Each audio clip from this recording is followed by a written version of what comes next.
understand, but it's like y'all want me to admit to something that I don't know. I told y'all what I know. I told y'all what I was doing over there. I can't tell you what she did. No, because y'all were there. I mean, yeah, we was together. But you can because you were with her, right? Yeah. Tonight, a family wants answers after the death of this 41-year-old man. Police say he was found shot in his car in the middle of the day along Anderson Street in Orlando. In Orlando, Florida, a routine 911 call on July 23rd, 2020, leads detectives on a suspenseful chase. What are you calling about? Gunshots, multiple. Did you see anything suspicious or you just heard it? No, ma'am, just here. Okay. How many did you hear? Oh, man, it's about 8 or 10, if not more. Like it's an AK-47. It's not a 22, I can assure you. Who is the real killer? Watch to find out more. Detectives here at the Orlando Police Department say the victim was found shot in the middle of the day, just a few blocks from where we are standing right now. So when you got up yesterday morning, what time was it? Like 10. And you had to be there at 11. You clocked in at 11:02. So yeah, right? I woke up at 10. Yeah. And the girls were not home. And as you sit here today, swearing to tell the truth so you don't get in trouble, you're saying you do not know where they were. This is a perplexing case from Orlando, Florida, that aims to elucidate the suspicious activity that led to a significant project mishap. The video delves into the details of the suspect and the unfolding of the heinous crime involving the murder of Eloy LeBron. Or whose house they were at, but you're telling me the car was not at home at 11 o'clock when you left. And it was not at Sonny's when you got there. Is that true? Yeah, it wasn't there. It wasn't there. And the girls were not at Sonny's. No. Someone in that vehicle murdered someone yesterday. Somebody in the vehicle? Yes, ma'am. Where did it go? That's what I'm telling you right now. Someone in that car murdered someone yesterday.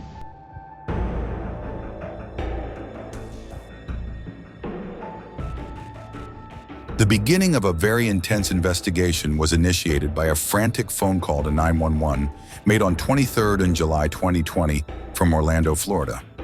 The main witnesses, who are the 19-year-old fellows, Marquis Hamilton and Jeria Shield, said that they heard a series of very loud, powerful gunshots that pointed at the fact that large caliber weapons, such as an AK-47, could have been used. More surprisingly, the suspect feigned to be a witness so that he would divert the investigation in the wrong direction. What happened? Hey, funny. Tell it. What happened? I'm confused. That's what I'm talking about. You have a tell when you're not telling the truth, and your tell is that you laugh or you smile because you're uncomfortable. Actually, I laugh at every single thing. So it's just when you're uncomfortable. On the surface, Marquis and Jeria appeared to be credible witnesses who would testify as to any incident that happened. Well, I can tell you that the person who was murdered's family is not laughing and smiling today. Oh no, I'm not laughing and smiling at that. That's okay. Not... This is super serious, Jemima. I know it is. Super serious. Okay, you're an intelligent young woman. I'm sure you've read my shirt while we've been sitting here. Depending on the shooters as male individuals, these witnesses gave what seemed to be clear renditions of what had happened. Nevertheless, this clarity did not prevail with the advancement of the investigation. The girls had to have told you what happened. If you were at work, we should be able to verify that, okay? Mm-hmm. The girls were not there at work. The car was not there. We're going to be able to verify that as well, okay? But this is your family.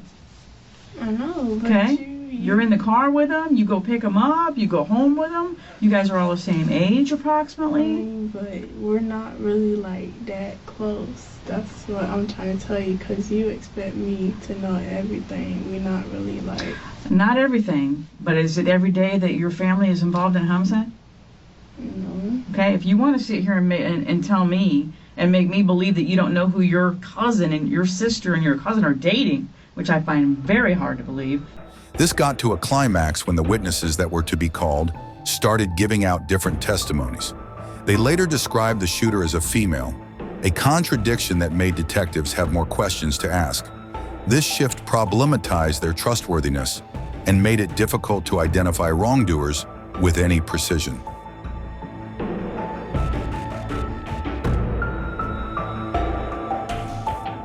That's what I'm telling you right now. Someone in that car murdered someone yesterday. Who did they murder? Do you understand how serious this is now? What, like, Do you understand the consequences for lying to the police in a homicide investigation as a third-degree felony? It reviews a sad event that happened on 23rd July 2020 in Orlando, Florida. The victim was a 41-year-old man who was an innocent passerby who was caught in the crossfire of a gunfight. The case was recorded as homicide, a third-degree felony, because of the nature of the incident. Okay. Do you understand how difficult it is to get into medical school with a third-degree felony? and any charges is hard. It's very Especially difficult. one tied to murder. It's very difficult. Medical schools don't look too kindly upon that. You were with these girls all day and all night. Yeah. And Well, not really, because I was at work in the mornings. mm-hmm. Offenses that the suspects are being charged with include manslaughter, whereby a significant firearm has been used. Yes, I'm sorry, he's shooting, yeah. So he's shooting across his body He's like shooting this. that, right. Windows were down? Window was like right here. Right here. Right there. Like Halfway? Right there, right halfway, so he can see. How dark was the tent, would you think? If there, was there even any tent? Yeah. The investigation found that the victim was an unfortunate onlooker caught in the cross when the shooting occurred, while the victim was driving, thus making the case all the sadder in that it involved an unforeseen civilian party. So obviously, when someone is killed, you watch these TV shows. It's a murder investigation. They don't stop. We work. I mean, Detective Sharp and I, everybody in the unit, we work just like we would for your brother, your mother, your cousins, your boyfriend. We work 24/7 for these families. That's our job. Okay? The investigations never stop. Forever. And when I retire or something happens to me, somebody else is going to pick it up. We have to do that.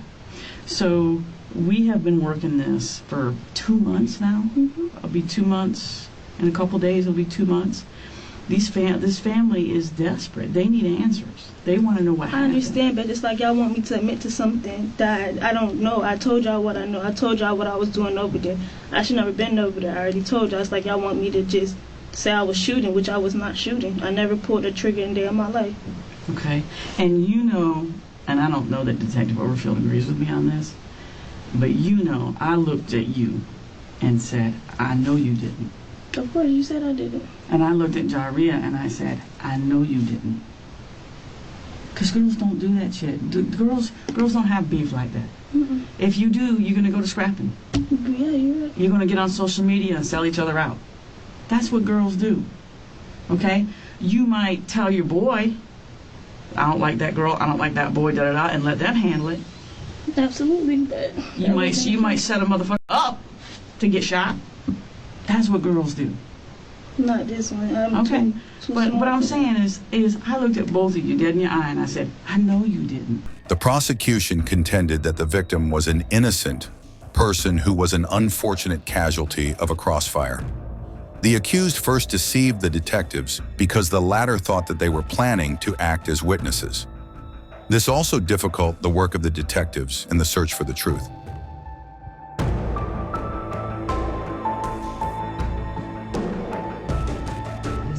This guy in this truck getting shot, I don't think either one of you intended to hit him. Clearly, you didn't even know him, unless it was some type of road rage incident, and maybe he did something and pulled a weapon on you. I don't know. Only you would know that. But I don't think any of the shots that were fired, because of how they were out of a moving vehicle at a moving target, people don't think they're going to hit. It's more of a warning, sending a message. And if that's the case, you need to say that. Because that can make a big difference between what happens if we leave it like it is, or it goes forward with you saying that. And I understand, but it was no shots fired. Y'all want me to admit to something I did not do. Never want you to admit to anything you didn't do. But here's the thing: you have to understand, from our standpoint, we have all this evidence, witnesses, GPS locations, video, all of these things. Do you guys have a gun? Showing that it did come out of that car. Did you guys have a gun? I don't know. 99% of the time when we convict people of murder, we don't have the gun. Was there gun residue found on top of my car? I don't know the answer to that. I don't know the answer to that. Are we done then? Because if it was, I'm ready to go. Okay. All right. Not a problem. Any idea what time is 2:33.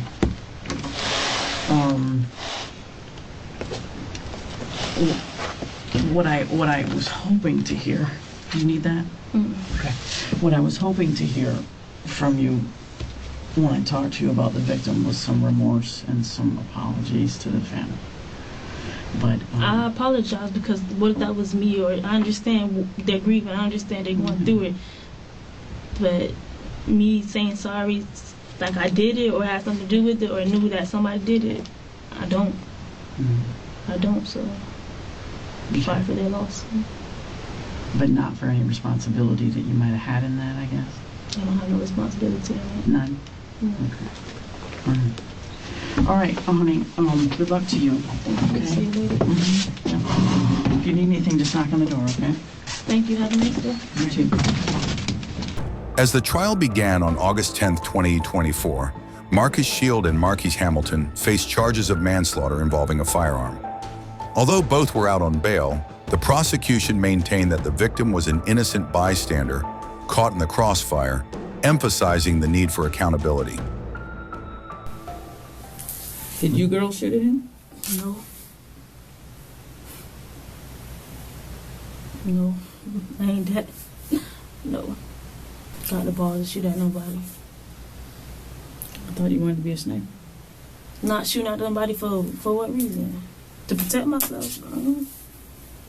Or for your country. I ain't shoot nobody. Can't y'all do fingerprints? Or something? Fingerprints for what? She just asked me, did I shoot somebody? I didn't shoot nobody. Okay.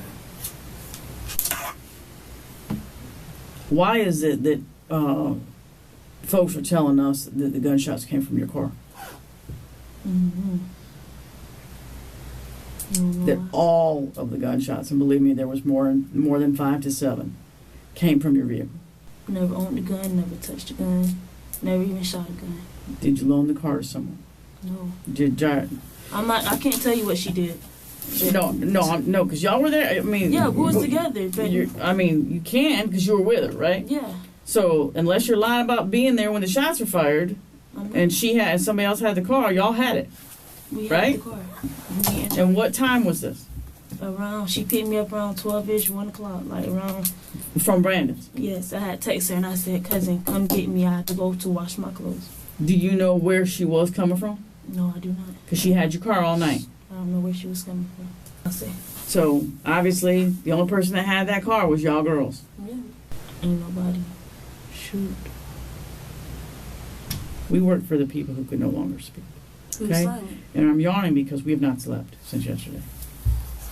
We've been up for well over 24 hours. We are exhausted. The reason you are here is because the people we spoke to yesterday told us the gunshots came from your car. I'm telling you. And that the front seat passenger and the driver are the shooters. And that's you girls. That don't make a lick of sense, though.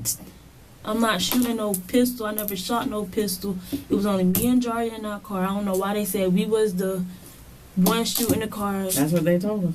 Oh, everybody out there. I never owned a gun, never touched a gun. During the trial, the prosecution presented a strong case with forensic evidence, surveillance footage, and detailed testimonies to prove the suspect's involvement. The defense countered by arguing that the suspects had no direct connection to the firearm or the shooting, aiming to undermine the prosecution's case. I think we've been in here with you girls, but I think they've already executed a search warrant on her house. Oh, well. Y'all's. Oh, go ahead. Ain't nothing in there. I think they already did it. They probably did. I think they already wrote it and everything. As the trial continues, the community eagerly awaits justice for the victim. Despite the misleading information and conflicting witness statements, detectives are determined to uncover the truth and hold those responsible accountable for the tragic loss of life. Conclusion.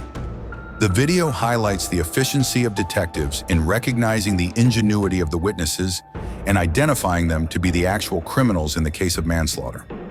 The police have utilized a more efficient technique of investigation and involves surveillance footage, witness testimony, forensic evidence integration, and search warrants to build a comprehensive investigation against the suspects. For more captivating crime stories and thrilling reveals, don't forget to like, subscribe, and hit the bell icon.